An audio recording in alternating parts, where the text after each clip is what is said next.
अस्सलामुअलैकुम वरहमतुल्लाहि वबरकातुहू। बिस्मिल्लाहिर्रहमानिर्रहीम। बच्चों, आज का हमारा जो सबक है वो है सफ़ा नंबर 10 पर। यहाँ तक तो हमने सबक पढ़ा था और मुझे उम्मीद है कि आप लोगों ने ये सीखा होगा और लिखा भी होगा। लेकिन आज का हमारा जो सबक है वो इसी सफ़ा नंबर 10 पर है, लेकिन वो है ये वाला। जी, इसको देखते हैं। सवाल नंबर 3 कहता है कि दुरुस्त जवाब का इंतखाब करें।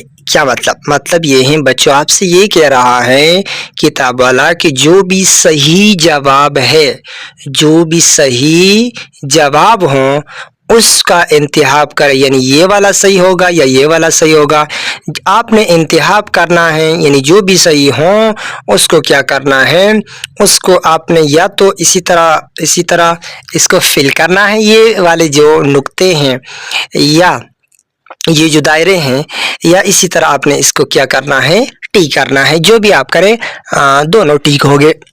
अच्छा, पहले नंबर पर देखते हैं। पहले नंबर पर जो खाली जगह है वो है ये की आधी आवाज को क्या कहते हैं।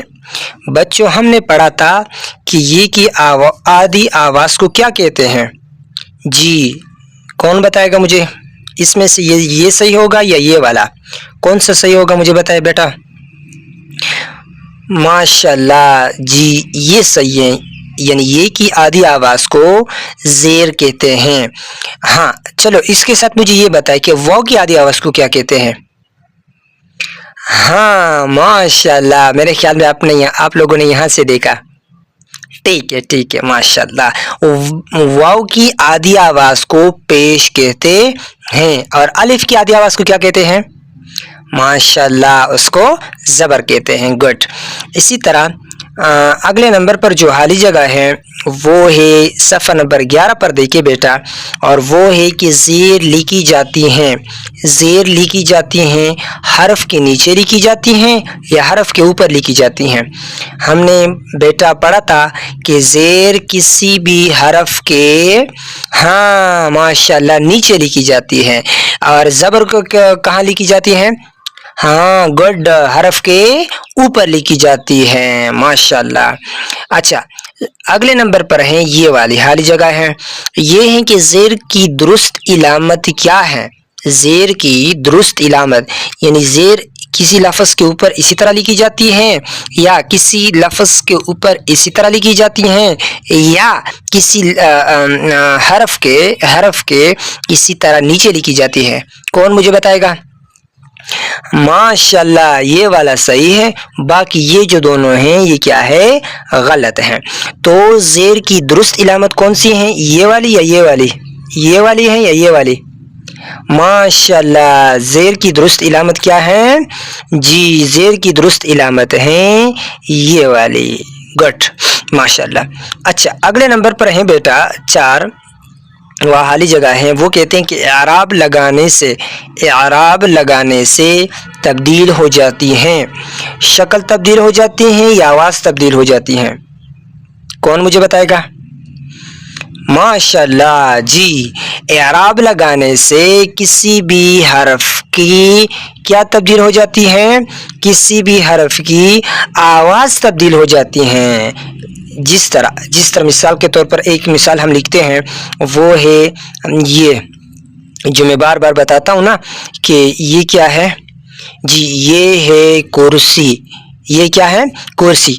तो देखिए, इसको देखिए, दूसरा मिसाल है, ये क्या है? किताब।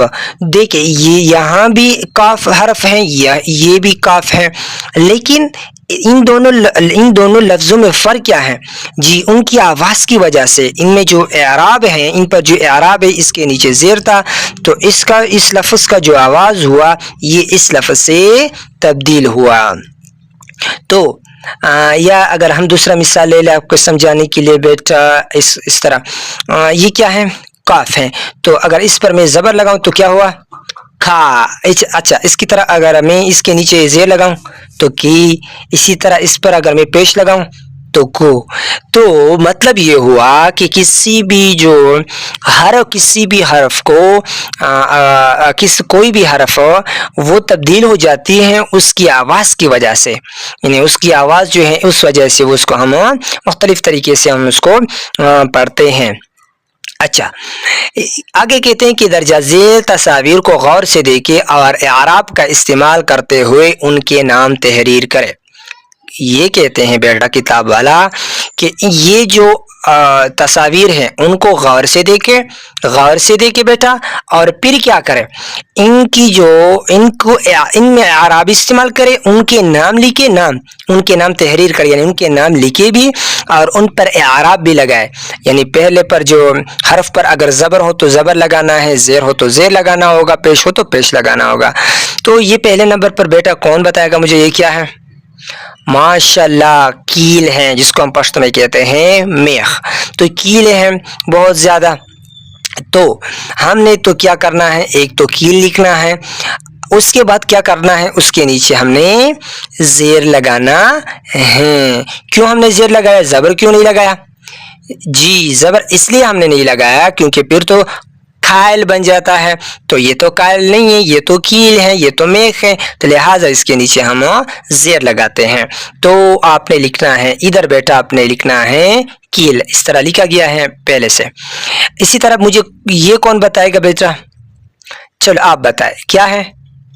माशाल्लाह, पुल है। क्या है जी, क्या है बेटा? पुल है। जिस तरह है ना कुर में पल, तो इसको हम पल कहते हैं पश्तो में, लेकिन ये उर्दू में हम बोलते हैं जी, पढ़ते हैं फिर हमको क्या पढ़ते हैं? पुल। तो आपने इधर पुल लिखना है और पेश भी उसके ऊपर लगाना है, इसी तरह उसके ऊपर आपने पे के ऊपर पेश भी लगाना है। अच्छा, अगले नंबर पर क्या है बेटा? जी, ये क्या है? माशाल्लाह, माशाल्लाह, ये है वर्क भी हम इसको कहते हैं, या हम इसको सफ़ा भी कहते हैं। एक मिनट इधर लिखता हूँ ना, या हम इसको सफ़ा भी कहते हैं, सफ़ा। ठीक है, तो आपने इधर लिखना है, वर्क भी लिखना है और सफ़ा भी लिखना है। तो स्वाद के ऊपर आप ज़बर लगाए और इसी तरह वाव के ऊपर भी ज़बर लगाए। क्यों? क्योंकि ये तो वर्क है, सफ़ा है, लिहाजा उसमें हमने ऊपर ज़बर लगाना है, ना कि नीचे ज़ेर, ना के ऊपर पेश भी नहीं लगाना है। तो आपने इधर लिखना है वर्क भी और सफ़ा भी आपने लिखना है। तो बेटा ये था हमारा आज का सबक। इसके साथ उस्मानुल्लाह को इजाज़त दीजिए। अस्सलामु अलैकुम वरहमतुल्लाहि वबरकातुहू।